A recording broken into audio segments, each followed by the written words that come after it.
Stock Market Documentary Channel presents.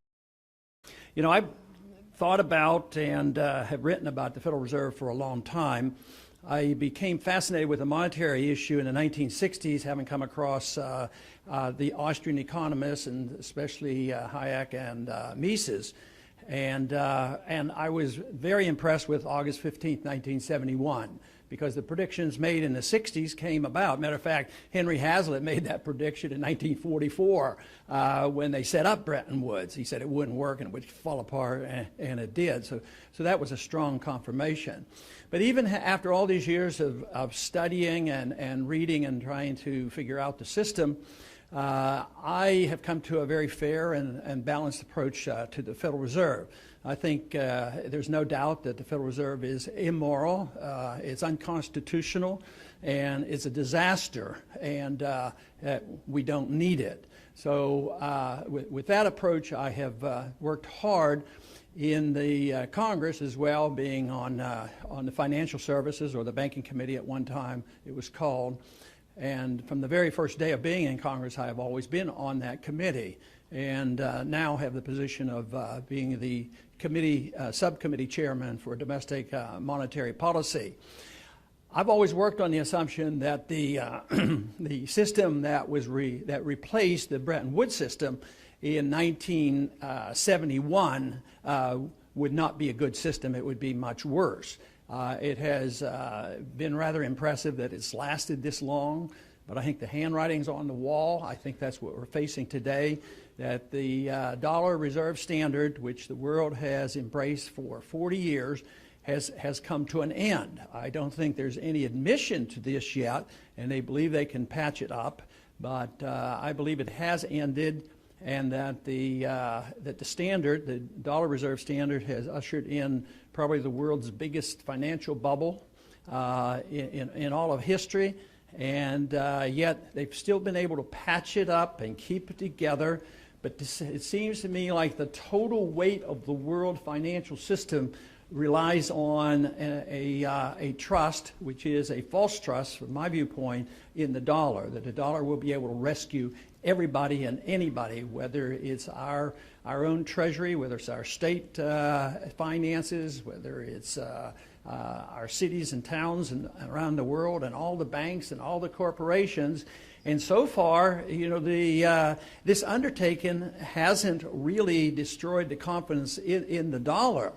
I think one reason, when you look at the dollar in comparison to other currencies, of course, over a period of time, the value of the dollar has gone down. But there's still people buying dollars and loaning money to us at very, very low rates. But when you think about the comparison of the currencies, you have to think about what's our competition. And the competition is the euro and some others, so they're not necessarily very, very strong themselves. But when it comes to the purchasing power, which is the ultimate test of a currency, I don't think we're doing very well. Our government now admits that our consumer prices are going up approximately 4%, but you know, if you use the old CPI, they're going up more like 8 or 9%. And if you compare cost of living increases for certain individuals versus others, it's much more painful. So if you're on Social Security, and this year they get a CPI increase, but a couple of years they did not, their standard of living has gone down, and it's been much worse for them. So if their cost of living is going down, going up, and their standard of living is going down, this is a reflection of the value of the dollar. But the Federal Reserve is an institution that was created by the Congress, and Congress has been totally derelict in their duties as far as oversight of the Federal Reserve. And I've argued this case along with many liberal Democrats over the years. You know, back there were some populists like Patman and Gonzalez from Texas, as well as even Henry Royce thought that there should be more supervision of the Federal Reserve. Their conclusions were different than mine, because they didn't particularly argue for constitutional money and commodity money, but they argued that the Congress should have more authority, that the Fed shouldn't act in secrecy, and yet for 100 years they've essentially been able to act on their own. But I'm convinced that in these last few years we have made tremendous progress. Essentially since the collapse of the financial markets in '08, we've gotten a lot more attention to the Fed. Last year we had a partial audit passed into Congress. We're getting more information. Lawsuits have helped us get more information.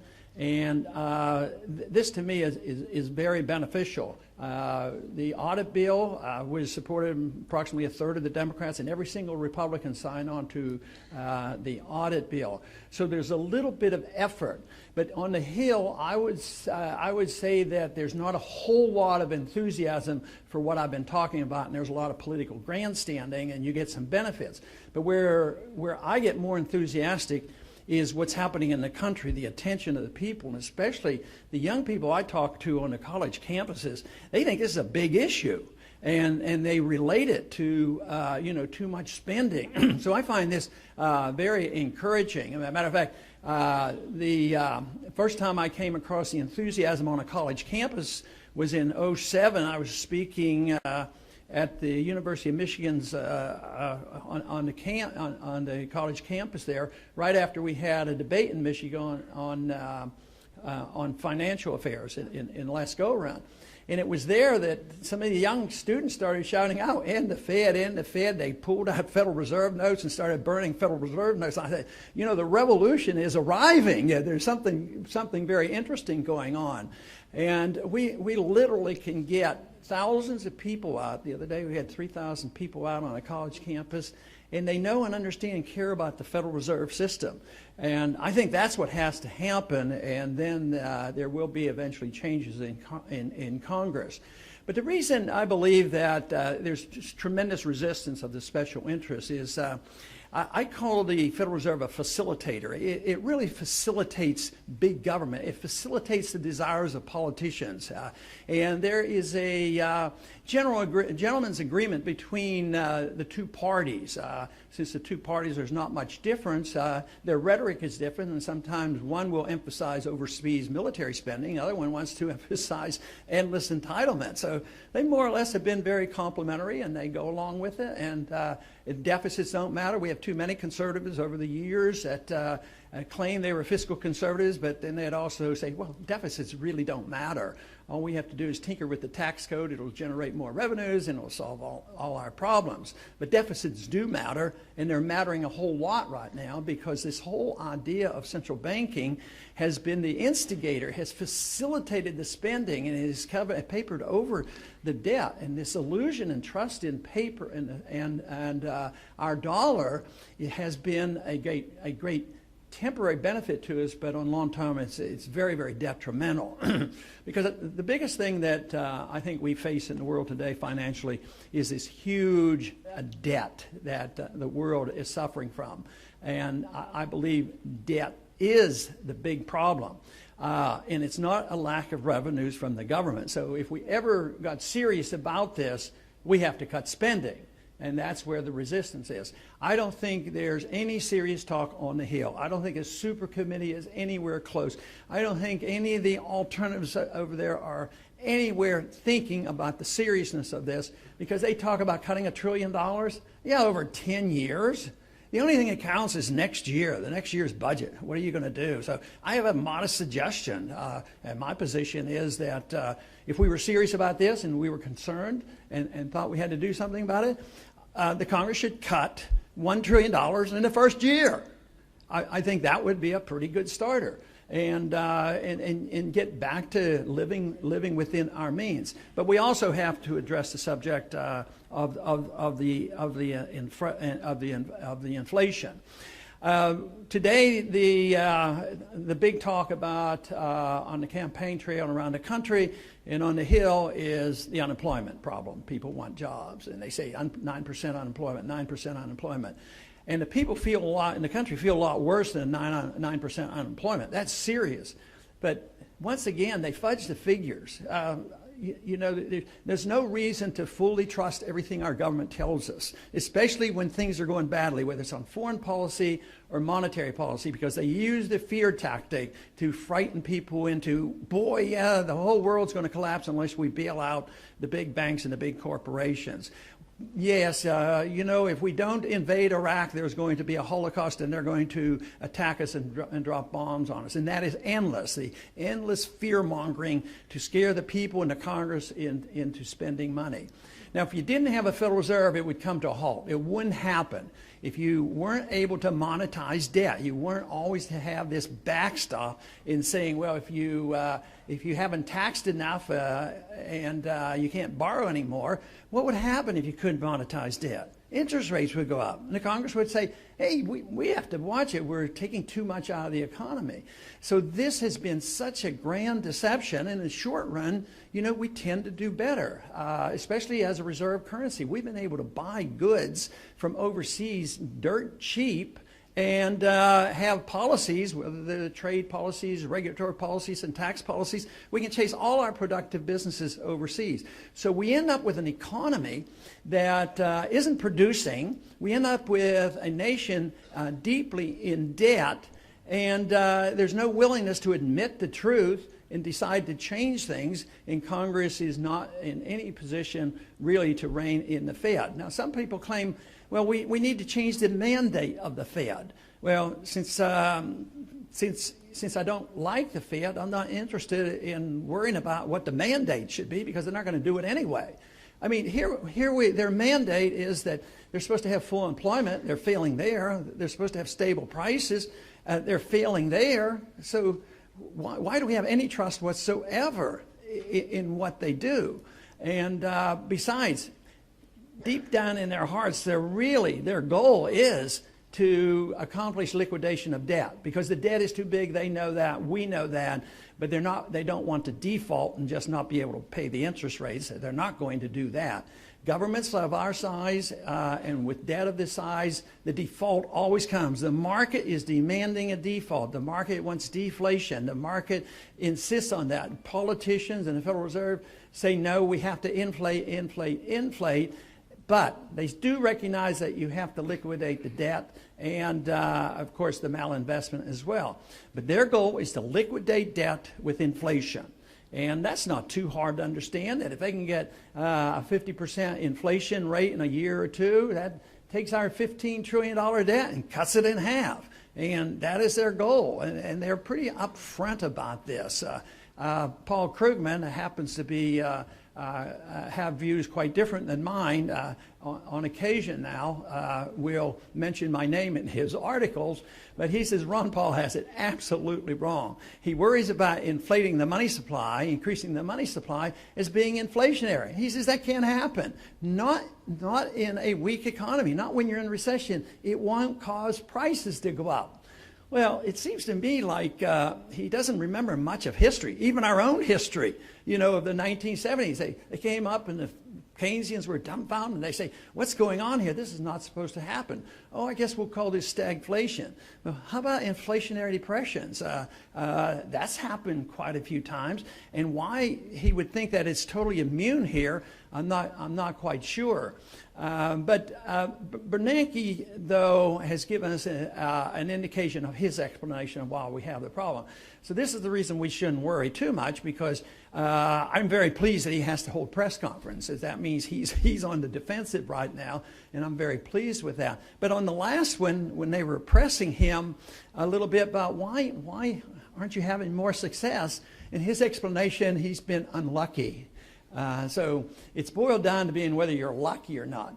Well, I don't think it's bad luck. I think it's bad policy. And I think he's dealing with a system that is not viable. All it is, it's a deception. It's sort of like a drug. You get some benefits and you keep using it. Run up debt, run up inflation, monetize the debt, make a bigger bubble. But just like a drug addiction, the drug addict feels better when he keeps getting drug. An alcoholic feels better. But if you don't do something about it, you kill the patient. And right now, the patient is very, very big, and that's the worldwide economy. This is a big issue, and yet I think they're totally in denial. They're not willing to admit the truth, and they think that they can doctor this up and manipulate it and work on it. What should we do about all this? Well, my big picture of what we should do is bigger than just the Federal Reserve. Is that we as a people ought to ask the question, what should the role of government be? And does the Constitution have any meaning? Today, on the Hill, whether it's any of the three branches of the government, the Constitution really is down to the point has no meaning. So we have to decide whether the rule of law is worth something, and then we as a people have to decide what should the role of government be. Well, we followed the Constitution. The Constitution was written to restrain the federal government, and if you wanted government, it was supposed to be more local. But there were some mandates in the Constitution. Article 1, Section 8 tells us what the government is supposed to be able to do, and certainly we should have a strong national defense. But it also said something very strong about the monetary issue. Only gold and silver could be legal tender. That's never been repealed. There's no authority for a central bank. So just following the Constitution would get us back, in a much better position. But the purpose of government for me is the protection of liberty. And I see the Federal Reserve as the facilitator in the undermining of that liberty and the enhancement of big government. But the longer the bubble lasts, I think the worse the suffering will be. But what can we do? I've written as far back as the Gold Commission, the case for gold. But even in that dissent, I took the position that I wouldn't close the Federal Reserve down in one day. The Federal Reserve will close themselves down eventually when they destroy the money. But I don't want that to happen, either closing it down in one day or waiting for a collapse of this whole system. So my idea is sort of a copy of what Hayek had talked about. Why don't we denationalize money, legalize competition, allow free markets to work, allow free market bankings to work? Maybe we could hold the feet to the fire of the bankers to not commit fraud and counterfeiting. Today, fraud and counterfeiting is accepted. We allow our government to do this, and the Congress does nothing. So I think we should legalize competition in currencies, which means that first we recognize the Constitution, we repeal the legal tender laws, but I don't think you can tax money in order to have a competing currency. So what we should do is take the taxes off silver and gold, and even allow private mints to issue gold. An individual not too long ago did that. He issued some coinage, and he was arrested. He was charged with counterfeiting as well as terrorism, and had all his gold and silver stolen. And it wasn't like he was doing it in secret like somebody would if he were counterfeiting. He was doing it in the wide open, it was wide open, yet the government does not want competition. This is to me the most important step that we could make. I have a bill in 1098 which actually legalizes competition, and we would have to address the subject of fractional reserve banking. I think the fractional reserve banking and the pyramiding of debt is atrocious on what we put up with, and there is a disagreement in libertarian circles exactly what you do with fractional reserve banking in a free market. Anywhere from what Rothbard had said to others who would say, let the market decide as long as it's up front and you're not lying to people and you don't commit fraud. And but that is a small argument compared to whether or not we should have competition in currencies and allow something else to circulate. Currencies circulate all the time around the world. It wouldn't be a big problem. So I believe in a short period of time we will be forced into making these decisions. And there are others, I'm sure, thinking about it, and they would like to internationalize something different than the dollar reserve standard. They'd like to have another fiat currency and maybe a pretend alliance with gold, but they want to move the control into the IMF and the World Bank. I think that would be a disaster. I think what we need is just the restoration of the principles of liberty, defend our Constitution, and say free markets are more important. The government should be there to make sure that that functions and that property rights are protected and contract rights are protected. This monetary issue would not be that major if we allowed some competition to come in. Right now, though, we have a long way to go on that. But once again, I want to thank you for the invitation today and appreciate very much being here. Thank you.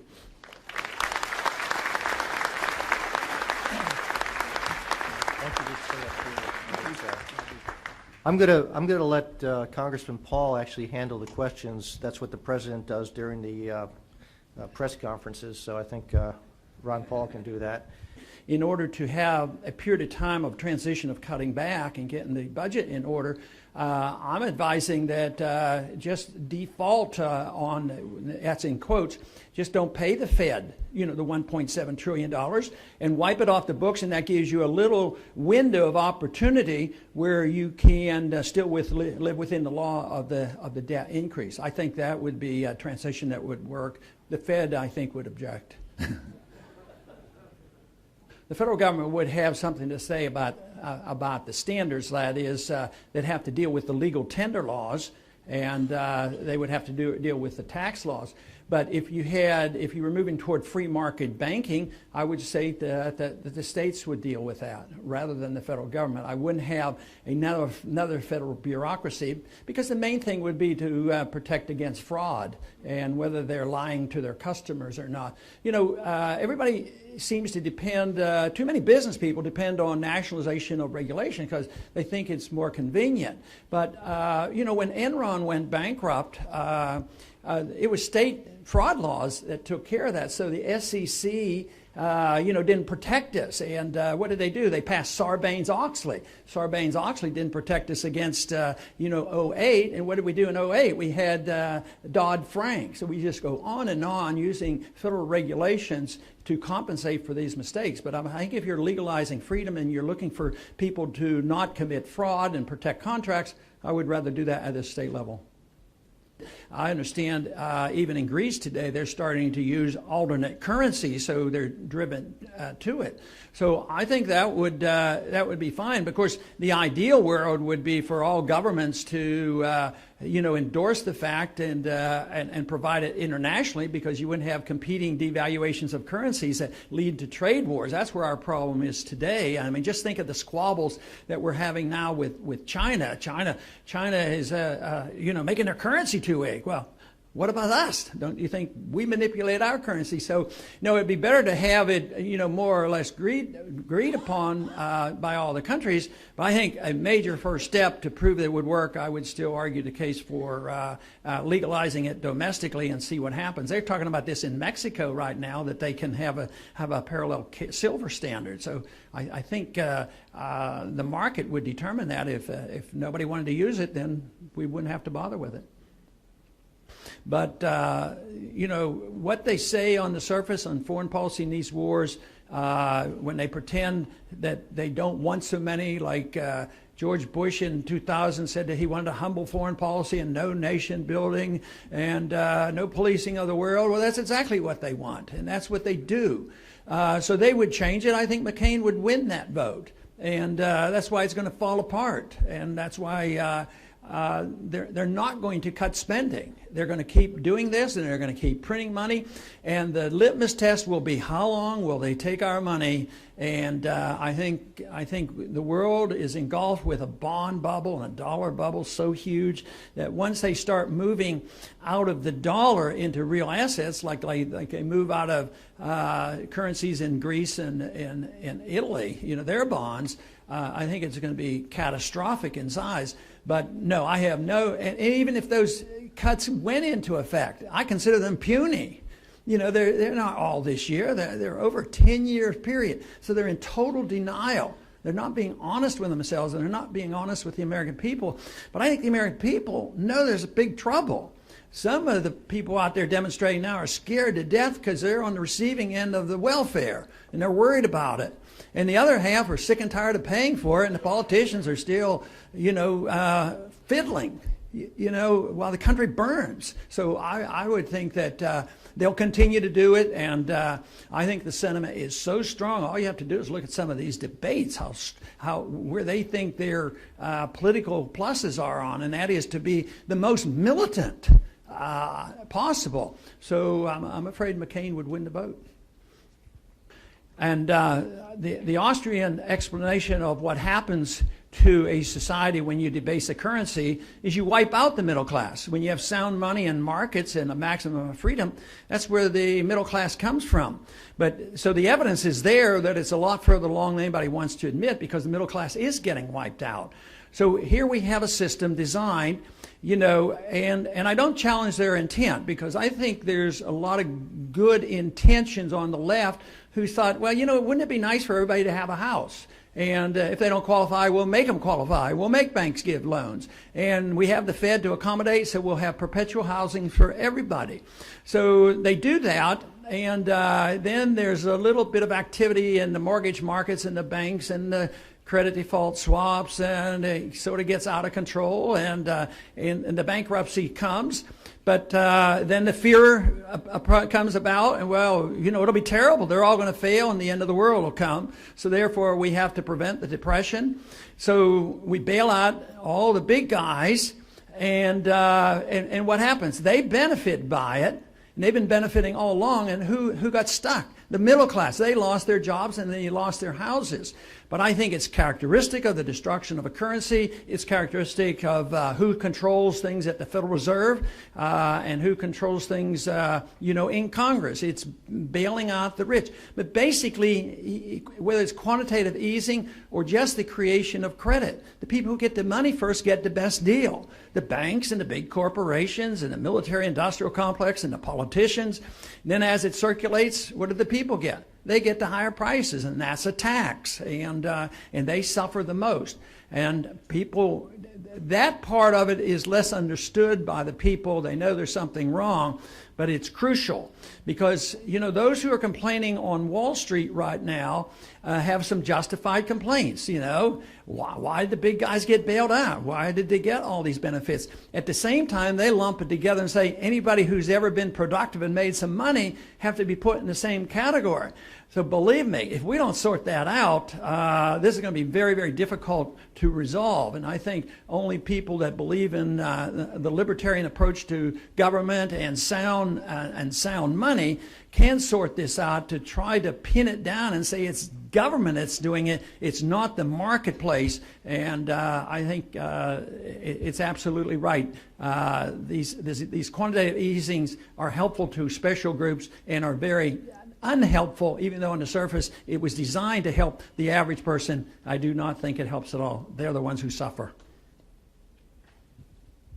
I think either way, the goal is to give us a window of opportunity if we're serious about cutting back, you know, and getting our budget under control, because it's pretty hard to do it in 1 year.